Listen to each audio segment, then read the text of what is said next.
এখন থেকে আপনাকে আর ইমোতে কেউ কল দিতে পারবে না। আপনি যাকে চাইবেন শুধুমাত্র সেই আপনার ইমোতে কল দিতে পারবে।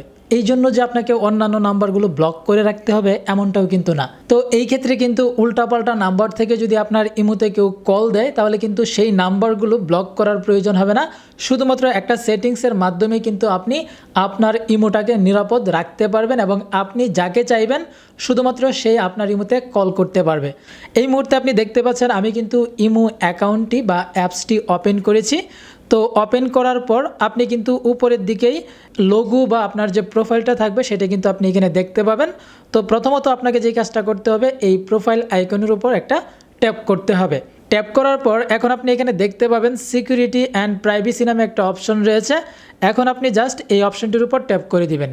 এবার এইখান থেকে আপনাকে একটু স্ক্রল করে নিচে আসতে হবে এবং নিচে আসার পর আপনি এখানে প্রাইভেসির আন্ডারে দেখতে পারবেন কল নামে একটা অপশন রয়েছে আর এখানে দেখতে পাচ্ছেন এভরিওয়ান নামে একটা অপশন সিলেক্ট করা রয়েছে।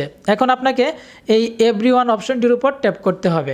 এইখানে ট্যাপ করার পর আপনি কিন্তু এখানে বেশ কয়েকটি সেটিংস দেখতে পাচ্ছেন আর এই সেটিংসগুলো কিন্তু আপনাকে প্রথমে জানতে হবে, তারপর সেটিংসটা করে নিলেই কিন্তু ইমোতে কেউ আর আপনাকে কল দিতে পারবে না আপনার পারমিশন ছাড়া। এখন আমি আপনাদেরকে এই প্রত্যেকটা সেটিংস ইন ডিটেলসে বোঝানোর চেষ্টা করব। তো প্রথমেই যে সেটিংসটা আপনি দেখতে পাচ্ছেন এভরিওয়ান, এটার মানে হচ্ছে আপনার যে ইমো নাম্বারটি রয়েছে সেই নাম্বারে যে কেউ চাইলে কিন্তু কল করতে পারবে আর এই জন্য এখানে এভরিওয়ান সিলেক্ট করা রয়েছে।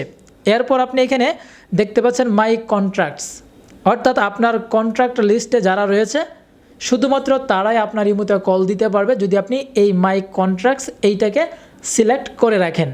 এরপর এখানে দেখতে পাচ্ছেন কাস্টম, আর এইটাই হচ্ছে মেইন সেটিংস। এখানে কাস্টম মানে হচ্ছে আপনি ইচ্ছা মতো যে কোনো নাম্বারকে আপনি অ্যাড করতে পারবেন, শুধু সেই নাম্বারগুলোই আপনাকে কল করতে পারবে। এখন আপনাকে এটা করার জন্য বা সেটিংস করার জন্য আপনাকে এই এরো বাটনটির উপর ট্যাপ করতে হবে। এখন আমি এখান থেকে এরো বাটনের উপর ট্যাপ করে দিলাম। সো ট্যাপ করার পর এখন এখানে দেখতে পাচ্ছেন আমাদের যে ইমো লিস্টে আমাদের ফ্রেন্ড রয়েছে বা আমাদের কন্ট্রাক্ট লিস্টে যে নাম্বারগুলো রয়েছে সেগুলোর কিন্তু এখানে ইমো আইডি শো করছে।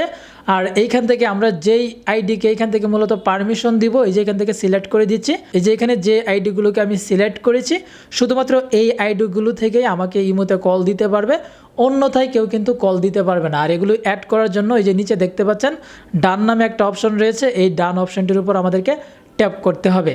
এরপর আপনি এখানে আরেকটা সেটিংস দেখতে পাচ্ছেন নোবডি, আর যদি আপনি নোবডি সিলেক্ট করে রাখেন তাহলে শুধুমাত্র আপনি চাইলে যে কোনো নাম্বারে কল দিতে পারবেন ইমো নাম্বারে, কিন্তু অন্য কেউ আপনার ইমো নাম্বারে কল দিতে পারবে না। এখন আপনি যদি মনে করেন যে না কেউ আমাকে কল দিতে পারবে না, যেন আমাকে বিরক্ত কেউ না করতে পারে, কিন্তু আমার যখন প্রয়োজন হবে কাউকে কল দেওয়ার তখন আমি কল দিব, তাহলে আপনি এখান থেকে নোবডি এটাকে সিলেক্ট করে রাখবেন। তো বন্ধুরা আজকের এই ভিডিওটি আপনাদের কাছে কতটুকু ইনফরমেটিভ হয়েছে সেইটা কিন্তু অবশ্যই ভিডিওর কমেন্ট বক্সে কমেন্ট করে জানাবেন। ভিডিওটি ভালো লাগলে অবশ্যই লাইক করবেন আর এই ভিডিওটি ফেসবুকের টাইমলাইনে শেয়ার করে দিবেন।